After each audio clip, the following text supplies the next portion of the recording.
So now we are going to solve equations. So when we are solving equations with exponentials and logarithms, we want to try and force this stuff to be in one of three formats. One of them we've already done, okay? If we have a log equal to something else, okay, so a log on one side and something else on the other. Okay, it was skipping, I don't know why. A log equal to something else. Then we're going to change that back into exponential format by doing the little backward circle thing and go from there. So exponential and then solve from there. Okay, the second option is going to be if I've got logs on both sides. So notice I want a single log equal to a single log. So if I've got logs on both sides, I'm going to grab the arguments, which is the stuff in parentheses, and set them equal to each other and solve. Set them equal and solve. And then the last option is if I have an exponential equal to an exponential, meaning there's no logs present, then I'm going to take the log, assuming you can't make the bases match, which is what we did in 7.1. If you can make the bases match, then stay out of log world. If you can't make the bases match, then take the log of both sides,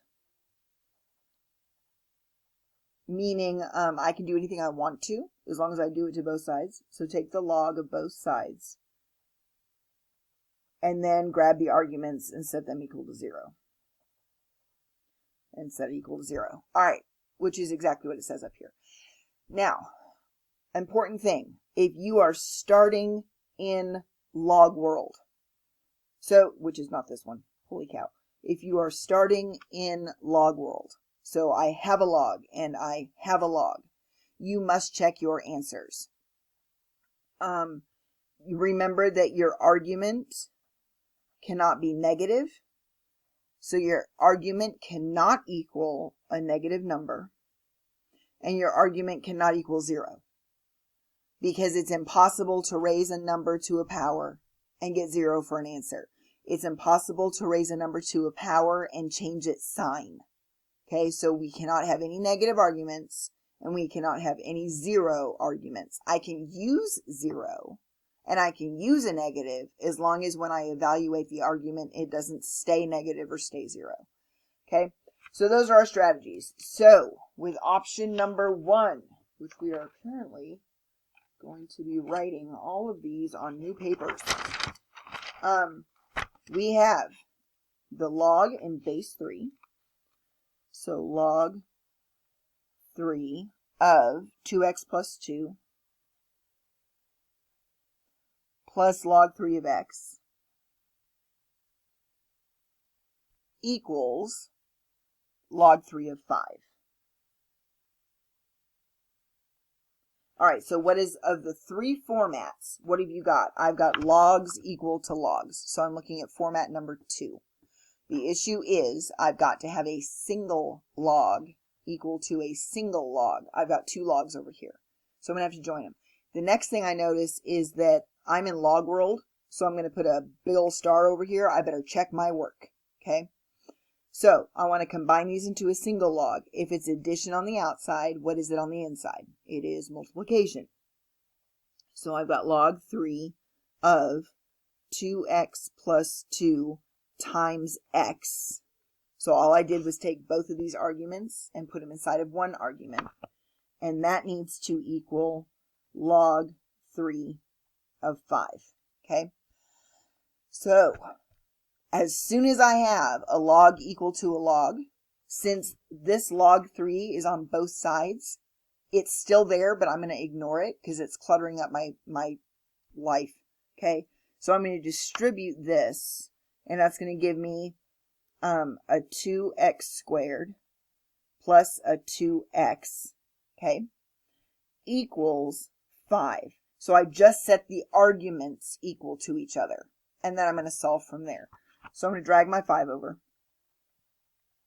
because now I recognize I'm in quadratic world. So again, your logs are still there. It's just that we're too lazy to write them all the time. So since that part's already equal, I'm just going to mess with the arguments. Okay, so this is slide, divide, slide. So I am going to slide my 2 over, and in my head, I want to see if this is factorable. So are there two numbers I can multiply to -5?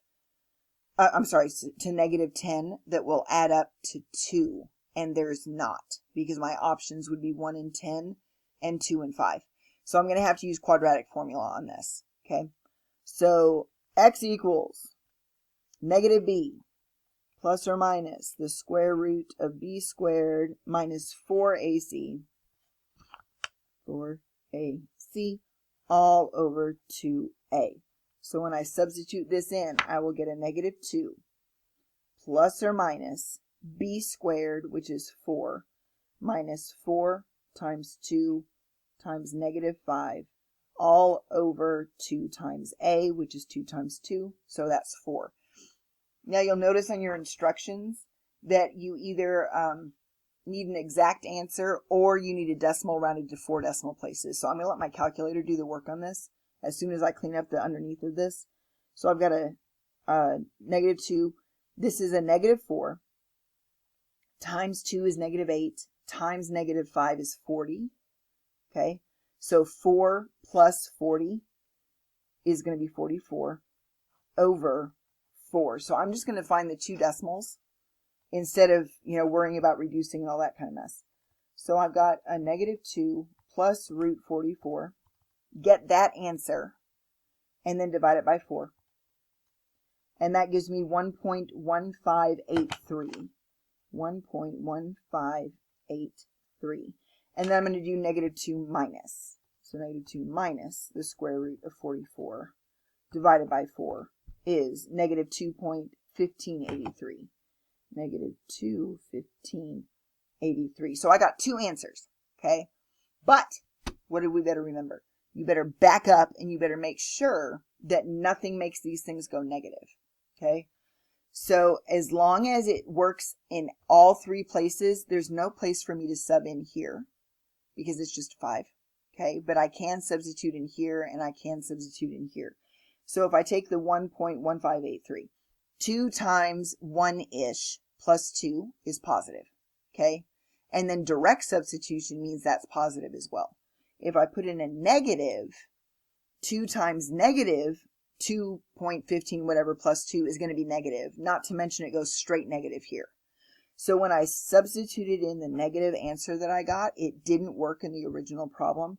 So remember, that's called extraneous. It means I did all of my math right, but for some reason I'm not allowed to use it. So you only have a single solution, and it's 1.1583. Okay? All right, let's try another one. We have the natural log of x minus 3 plus the natural log of x plus 2. And that equals the natural log of x plus 4. So first of all, I am in log world, so I better check my answer. Second of all, my base is e. I'm just too lazy to write it. And third of all, what situation am I looking at? I'm looking at logs equal to logs. Okay, so this is the natural log, but it's still a log. So I need to get a single log equal to a single log. So how do I join this? If it's addition on the outside, it's multiplication on the inside. So I've got x minus 3, x plus 2 equals the natural log of x plus 4. And now I can just mess with the arguments. Okay, so I'm going to FOIL this one out. So I get x squared minus x minus 6 equals x plus 4. Okay, so I FOILed him out. X squared, positive 2x minus 3x, negative 6, equals x plus 4. The logs are still there. They're just cluttering up my life. So I'm going to ignore them. And now get it set. I know that I'm in quadratic world at this point. So I'm going to bring everything over there. So I'm going to subtract x, and I'm going to subtract 4. So that gives me x squared minus 2x minus 10 is 0. And so now, is this factorable? So do I know two numbers that multiply to -10 that add up to -2? No, I don't. I could use quadratic formula. I want to complete the square. So I've got x squared minus 2x is 10. So kick your 10 over. Half of 2 squared is 1. So I just made a 1 on both sides. So now I've got an x minus 1 squared is 11. Square root both sides. So x minus 1 is plus or minus root 11. And then add 1 over. Okay? So I'm going to have two decimals. If you did quadratic formula, you'll get the same answer. So 1 plus the square root of 11 gives me 431/66. And then 1 minus the square root of 11 gives me negative 231/66. Okay, so I got two answers. You better check your work. So this is 4.3. 4.3 minus 3 is positive. 4.3 plus 2 is positive. 4.3 plus 4 is positive. Okay, so he works. Negative 2. Negative 2 minus 3 doesn't work. You just got a negative answer. So he is extraneous. It does not work. You only have a single answer, and it's 4.3166. Okay. I am going to do this in a separate video.